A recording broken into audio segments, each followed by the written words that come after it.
கன்னியாகுமரி மாவட்டம் தக்கலையில் 14 மற்றும் 12 வயதுடைய சகோதரிகள் காணாமல் போன விவகாரத்தில் வழக்கறிஞர் ஒருவர் சிக்கியுள்ளார். இன்ஸ்டா காதலனை பார்க்க வீட்டிலிருந்து வெளியேறிய சிறுமிகள் வழக்கறிஞரிடம் சிக்கியது எப்படி? இரு மாணவிகள் கடத்தப்பட்ட விவகாரத்தில் நடந்தது என்ன? கன்னியாகுமரி மாவட்டம் தக்கலை அருகே மூலச்சல் பகுதியைச் சேர்ந்த இளம்பெண் கணவரை பிரிந்து தனது இரு மகள்களுடன் வாழ்ந்து வருகிறார். குடும்ப வருமானத்திற்காக அந்த பெண் நாகர்கோவிலில் உள்ள ஒரு தனியார் நிறுவனத்தில் வேலை செய்து வருகிறார். இரவு வேலைக்கு செல்வதால் 14 மற்றும் 12 வயதான இரு மகள்களையும் வீட்டில் தனது தாயாரின் பொறுப்பில் விட்டுவிட்டு சென்றுள்ளார். கடந்த 13ஆம் தேதி இரவு சிறுமிகளின் தாயார் வழக்கம் போல வேலைக்கு சென்றுள்ளார். வீட்டில் பாட்டியுடன் இருந்த 8ஆம் வகுப்பு படிக்கும் 14 வயதுடைய மகளும் 6ஆம் வகுப்பு படிக்கும் 12 வயதுடைய மகளும் திடீரென காணவில்லை.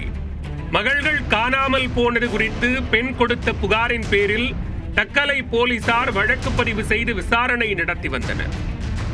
சிறுமிகள் மாயமான 13ஆம் தேதி அன்று அதிகாலை இளைஞர் ஒருவர் தனது இருசக்கர வாகனத்தில் சிறுமிகளை காபி ஷாப்பிற்கு அழைத்துச் செல்வது சிசிடிவி காட்சிகளில் பதிவாகி இருந்தது.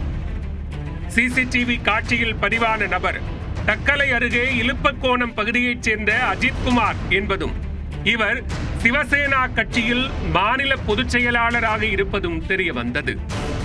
மேலும் தக்கலை அடுத்த பத்மநாதபுரம் நீதிமன்றத்தில் அஜித்குமார் வழக்கறிஞராக இருக்கிறார். அஜித்குமாரை பிடித்து போலீசார் விசாரிக்க சிறுமிகள் இருக்கும் இடம் குறித்த தகவல் போலீசாருக்கு தெரிய வந்தது. சம்பவத்தன்று அதிகாலை தக்கலை பேருந்து நிலையத்தில் சகோதரிகள் இருவரும் கையில் பேகுடன் நின்றுள்ளனர். இதனை கவனித்த அஜித்குமார் அவர்களிடம் பேச்சு கொடுக்க சிறுமிகள் வீட்டை விட்டு வெளியேறி இருப்பதையும் நாகர்கோவில் செல்ல பேருந்திற்காக காத்திருப்பதையும் தெரிந்து கொண்டார். நாகர்கோவிலில் இறக்கி விடுவதாக சொல்லி அவர்களை தனது பைக்கில் அஜித்குமார் அழைத்துச் சென்றிருக்கிறார். நாகர்கோவில் செல்வதற்கு முன்பாக இரு சிறுமிகளையும் அஜித்குமார் தனது அலுவலகத்திற்கு அழைத்துச் சென்று பாலியல் சீண்டலில் ஈடுபட்டதாக கூறப்படுகிறது. அஜித்குமாரை கைது செய்த போலீசார் அவர் மீது போக்சோ பிரிவில் வழக்கு பதிவு செய்துள்ளனர். நேற்று அஜித்குமாருக்கு திருமணம் நடைபெறுவதாக இருந்த நிலையில் போக்சோ வழக்கில் கைது செய்யப்பட்டதால் திருமணம் நின்று போனதாகவும் பரபரப்பு தகவல்கள் வெளியாகி உள்ளன.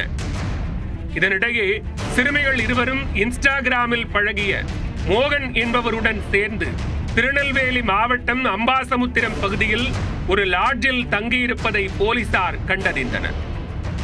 சிறுமிகளை மீட்ட போலீசார் அவர்களுடன் இருந்த மோகன் என்ற நபரையும் பிடித்து விசாரணை நடத்தினர்.